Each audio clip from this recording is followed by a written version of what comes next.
Você sabe o que é a missa, quais são as partes dela e o que significa cada uma delas? Bom, hoje a gente vai mergulhar nas profundezas da fé católica e entender melhor justamente sobre isso. Como São João Paulo II disse, a Eucaristia é fonte e ápice de toda a vida cristã. Então, vamos começar do começo.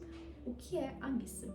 A missa, ela é a celebração central de toda a fé católica. É nela que a gente atualiza os mistérios da paixão, da morte e ressurreição de Jesus Cristo. Ela é um memorial sacrificial que se perpetua o sacrifício da cruz, o banquete sagrado da comunhão do corpo e o sangue de Jesus Cristo. Bom, ela é separada em duas principais partes, a liturgia da palavra e a liturgia eucarística. A liturgia da palavra é quando a gente escuta as leituras, primeira e segunda leitura, o salmo, a homilia e as preces da comunidade. Já a liturgia eucarística é quando o pão e o vinho são consagrados e se tornam o corpo e o sangue de Jesus Cristo. Com isso, a gente já entende, a gente já sabe que participar da missa, especialmente os domingos, é muito importante para nós católicos. Mesmo porque é através da missa que a gente se aproxima mais de Deus e também é uma forma da gente receber as graças que a gente necessita para a gente seguir melhor a nossa fé no nosso dia a dia. Comentário inicial. O comentário inicial ele é feito pelo comentarista no iniciozinho ali da missa para acolher e situar os fiéis em relação ao contexto litúrgico da missa ali daquele dia. Logo depois do comentário inicial vem o canto de entrada. O canto de entrada ele vem acompanhado da procissão. Essa procissão o padre ele faz juntamente com quem vai estar servindo ali com ele ao altar, que é os coroinhas, os acólitos, os ministros, ou então também até mesmo o diácono. Essa procissão que o padre faz em direção ao altar, ela simboliza ali a marcha do povo de Deus em direção ao altar, que inclusive o altar ele é um símbolo do próprio Cristo ali. Nós estamos à volta dele.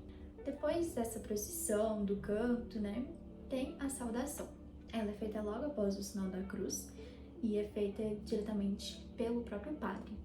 Ela é uma saudação litúrgica tirada direto das cartas de São Paulo, que diz o seguinte: a graça de nosso Senhor Jesus Cristo, o amor do Pai e a comunhão do Espírito Santo estejam sempre convosco.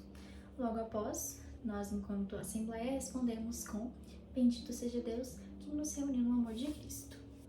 Ato penitencial.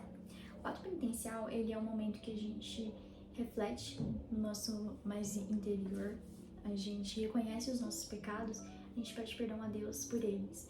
Então, dessa forma, a gente consegue celebrar a missa, os santos mistérios de uma maneira mais digna. Logo depois do ato penitencial, a gente tem o Glória. O Glória, ele é um hino antigo que adora e louva a Santíssima Trindade. Ele expressa ali a alegria da salvação do povo de Deus. Ele é um canto, inclusive, que se é cantado só nos domingos, nas solenidades ou então nas festas. Oração da coleta. Ela acontece no Oremos, que vem logo depois do Glória, e ele é uma prece que conclui ali os ritos iniciais. Ele conclui a primeira parte da missa. O padre, nesse momento, ele convida a Assembleia a rezar e ele recolhe em oração as intenções dos fiéis e pede a Deus para que ajude cada um ali a viver os santos mistérios da Santa Missa. Vamos partir agora então para a segunda parte da missa. Essa segunda parte da missa é a liturgia da palavra. Essa parte ela já é mais centrada na proclamação e na meditação das escrituras. Então ela é essencial que a gente possa se nutrir de uma maneira mais espiritual, digamos assim, e a gente possa refletir o seu significado e aplicar ela no nosso dia a dia, nossa vida. Bom, logo aí no começo a gente tem a primeira leitura. A primeira leitura, ela normalmente é do Antigo Testamento e ela destaca mais a história de salvação e prepara os fiéis para o Evangelho, que vem logo depois. A primeira leitura, juntamente com a segunda leitura, elas são finalizadas com a seguinte frase: Palavra do Senhor, que que no caso a Assembleia tem uma resposta que é graças a Deus. Primeira leitura feita, a gente tem o Salmo. O Salmo, ele normalmente é cantado, mas ele também pode ser lido. Ele é uma oração de louvor, súplica ou ação de graças que ajuda a gente a meditar a palavra de Deus que foi proclamada. Depois do Salmo, a gente tem a segunda leitura. A segunda leitura, ela vem das epístolas do Novo Testamento e ela é proclamada aos domingos. Então, nas missas do meio de semana, não existe a segunda leitura, apenas os domingos e solenidades. Ela traz ensinamentos e reflexões também dos apóstolos. Então, ela tem o intuito de orientar a gente, nós fiéis, para aprofundar e compreender o mistério de Cristo. Segunda leitura finalizada, a gente segue então com a aclamação do Evangelho. A aclamação do Evangelho é um canto mais curto que é feito prestes o Evangelho começar. Ele expressa a alegria e reverência da Assembleia para a Boa Nova de Cristo. O Evangelho, ele é um ponto culminante da palavra, da liturgia da palavra. Diferente da primeira leitura e da segunda leitura, o Evangelho, ele finaliza com uma frase um pouco diferente, finalizado com a seguinte frase: Palavra da salvação, que no caso, a Assembleia responde com glória a vosso Senhor. Evangelho finalizado, o padre já parte para homilia. No caso, é um momento de reflexão que ele tem juntamente com os fiéis, que é quando ele entra na primeira, na segunda leitura, no Salmo, no Evangelho, e reflete e tira dali ensinamentos. Então, a gente consegue aplicar isso na nossa vida, no nosso dia a dia. A liturgia eucarística pode-se dizer que é o coração da missa. É uma parte muito linda. É um momento que os fiéis eles oferecem o pão e o vinho para serem consagrados e posteriormente se tornarem o corpo e o sangue de Cristo. Essa é basicamente uma atualização dos sacrifícios de Jesus, igual a gente tinha falado anteriormente. A liturgia eucarística, ela inclui algumas pequenas partes também, que no caso é a apresentação das oferendas, a oração eucarística e o rito da comunhão. A apresentação das oferendas. A apresentação das oferendas, ela inicia com a preparação ali da mesa do altar. Então, ali é apresentado e ofertado a Deus a coleta do ofertório, o lavar das mãos do padre, a oração Orar Irmãos e a oração sobre as oferendas. Oração eucarística. A oração eucarística, ela é o núcleo da liturgia eucarística. Ela inclui o prefácio, que é uma oração de ação de graças e louvor. Depois tem um santo, que é cantado pela Assembleia. Depois tem a invocação do Espírito Santo, que o padre invoca ali o Espírito Santo para que santifique as oferendas que estão ali no altar. Depois tem a consagração, que é quando o pão e o vinho se tornam o corpo e o sangue de Cristo, que depois nós comungamos. Tem as preces da intercessão, que o padre reza ali. E a doxologia final, que é quando a gente louva a Santíssima Trindade. Rito da comunhão. O rito da comunhão é o momento que a gente se prepara para receber o corpo e o sangue de Cristo. É dividido em algumas partes. No caso, é o Pai Nosso, que a gente reza a oração que o Senhor ensinou a gente. Tem a oração pela paz, que é quando o padre ele reza pela paz e a unidade da igreja e do mundo todo. Tem o cumprimento da paz, que é quando os fiéis se saúdam com um sinal de paz.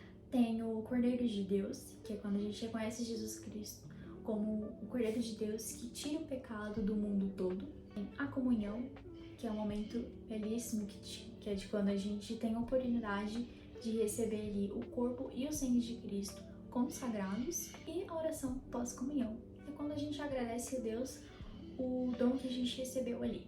Nesse momento, a Assembleia permanece em pé e o padre, ou então o diácono, eles proclamam um trecho do Evangelho. Nesse trecho é relatado a vida, os ensinamentos, ou então a morte e a ressurreição de Jesus Cristo. Profissão de fé.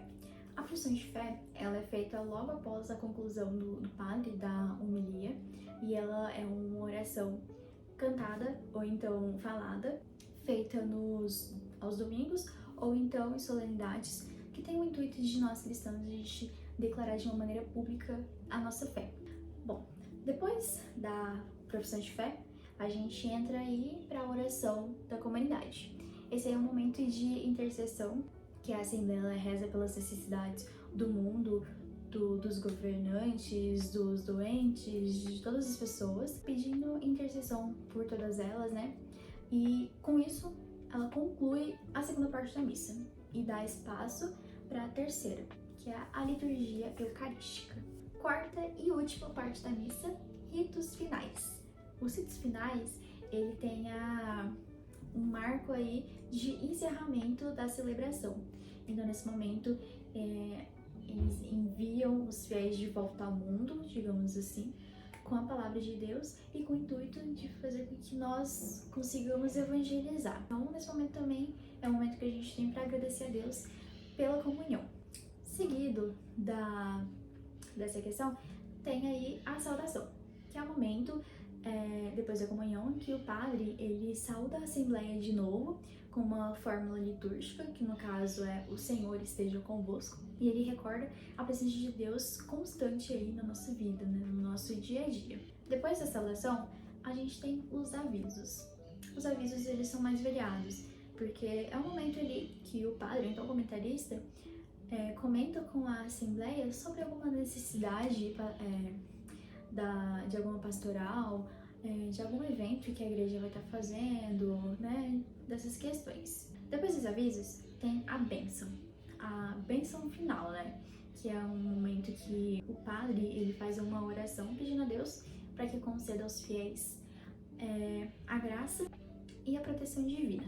E para finalizar aí, a gente tem a despedida. Nesse momento, o padre ele envia os fiéis em missão para o mundo para lembrar eles de viverem como discípulos de Cristo e de serem testemunhas do amor de Deus para fora. Geralmente o padre, ou então pode ser até mesmo o diácono, eles utilizam uma fórmula que é a seguinte: ide em paz, que o Senhor vos acompanhe. Nesse caso, a Assembleia responde com graças a Deus, e nisso a celebração ela chega ao fim. Com isso, a gente finaliza o nosso vídeo sobre a Santa Missa. Como o Papa Francisco mesmo já disse, a missa ela é um momento privilegiado que a gente tem de estar com Deus e com os nossos irmãos. Então, eu espero que vocês tenham entendido um pouco melhor sobre o quão belo, quão magnífico é a Santa Missa e o quão importante ela é para nós enquanto católicos. A gente celebrar ela especialmente aos domingos.